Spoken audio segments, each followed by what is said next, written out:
Obviously, you had it going early and late.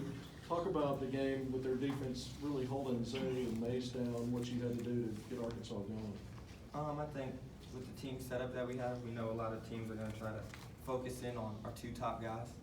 So I think I was able just to take advantage tonight, getting in those gray areas, get behind the defense's eyes, getting spots I'm comfortable with. And then you got to credit guys like Reggie, Mace, being able to get me the ball in those positions, and then me finishing on the other end. Yeah, Jimmy, how big a deal is it to get third? Like you were doing some hand gestures at the end, like 3-3 or so. And it was like 9 minutes or something between 28 and 30. Were you thinking you weren't going to get there? Just kind of what was the thought at the end when you finally made it?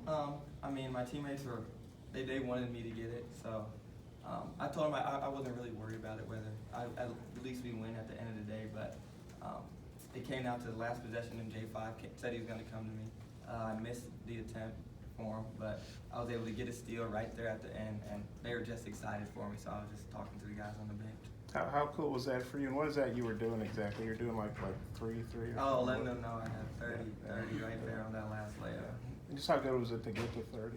It's cool. I mean, it's a cool little milestone. It's never happened for me. And then as a grad, I think it was cooler that I did it here rather than anywhere else. Being able to come in my last year and reach a milestone like that in front of the fans I started with, I think that it hit me right there, and that was the coolest part of it all. Scott, yeah, Reggie, it's been kind of a up and down year for you a little bit. How do you feel to go out and produce tonight and look like you're playing with a lot of confidence? Yeah, it felt really good just to help my team out. The last couple games I know I've been struggling, but just to come out and be ready, it felt real good. And tonight they trusted me. Reggie, it looked like you went down for a little bit there in the second half. You feeling all right? What was the injury? Oh no, I'm good. I just hit something I hit a little nerve, so my little leg went numb for a minute, but I was good. Reggie, it seemed like you were, I guess, in the proverbial doghouse there a little bit after having some turnover against A&M and then a lot of fouls against LSU. Kind of, what's it feel like, and how do you get out of that? And how good does it feel to have a game like tonight? I wasn't playing my best, so I knew Coach, I had to earn that trust back with him. So, in practice, I just been going real hard. He still believed me tonight to play me, so I went in and I had to do what I had to do. But, tonight, I came in and I gave it my best hustle. I earned a little bit of his trust back. Jimmy, what did you think of Reggie's game, and how big was that tonight with Mason obviously having an atypical game? I think Reggie came out there tonight and played how we've all known he could play. Reggie's just been pushing through every day. Every day he comes in practice trying to get 1% better, try to get a little better, and I think tonight was one of those nights it showed. It's never going to show overnight, no matter how bad you want it to, but people behind closed doors don't see how hard the guy next to me comes in and works every day. So having a night like this is, for me, for all of us in the locker room, we know that's his capability of what he can do. Jimmy, you're one of 3 guys now on the team that scored 30-plus this season, along with Mason and Isaiah. I guess it's 5 times total. What do you think that says about you guys? Not many teams have 3 guys that can do that. I think it shows versatility. We have a lot of weapons on the offensive end, and I think it makes us that much harder to guard, especially when you add in Reggie's 14, Desi's 13. Like, when you have nights like that when everybody's out there producing on the offensive end, it's going to be really hard to match up with us and guard us. Scott, yeah, for both guys, because Mason we know would be a really dynamic scorer, but I think he's got 15 plus assists the last 2 games. Just your thoughts on him as a facilitator and distributor? That's a great player versatility. Mason knows that teams are going to try to lock in on him, and he's a really unselfish player. So when he knows that, he's not going to force it. He's going to play in the flow of the game. If it comes to him, it comes to him.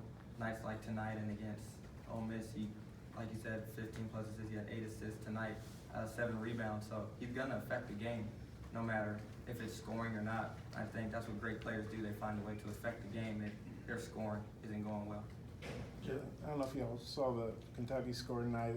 They lost by 3 at South Carolina. Obviously, they're going to come in here probably kind of upset. What are your all's thoughts about top 10 Kentucky coming in? Arkansas hadn't beaten them, I guess, since 2014. It's a great challenge for us. We know they're going to come in ready. Each game is individual of the last. No matter how good or bad you did the game before, it's a new game. So we know they're going to come in fired up because they don't want to drop 2 in a row. So we know we're going to have to prepare, start preparing a little bit tonight, really start getting in the heat of it tomorrow, and just prepare for a dogfight, which we know it's going to be. You got some thoughts on Kentucky?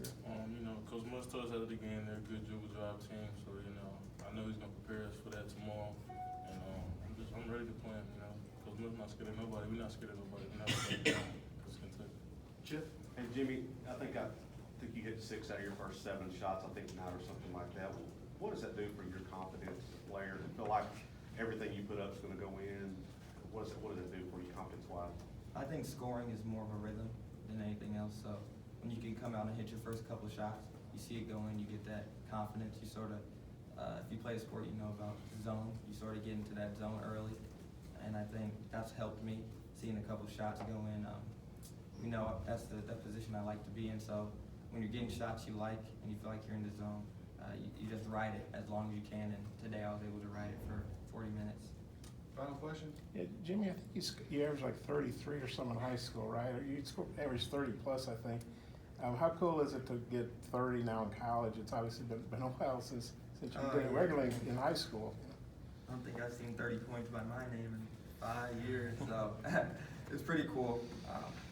Like I said, the biggest thing is that doing it here was special for me. It's special that I could come here in front of these fans with this group of guys and be able to reach a milestone like that. Chip, final question. Jimmy, your game is kind of an old school, I guess, kind of a game, a mid-range type game. Was there a certain player that you grew up watching that you kind of see your game patterned after, maybe an old NBA guy, something like that, or is it just this is just what works for you and you kind of do your thing? My dad taught me a lot about basketball growing up. He's an old school guy, so he taught me that mid-range jump shot. So I've been doing that for basically my whole life. Growing up, it was cool to see guys in the NBA do it, guys like Rick Hamilton, guys like Sean Livingston, Andre Miller, guys like that play out of sort of that mid-range area, don't take a lot of three-point shots. So it's cool for me to see guys at the highest level be able to do that and be effective and make long careers out of it. It just gives me hope moving on to the future. Thanks, guys. Appreciate it.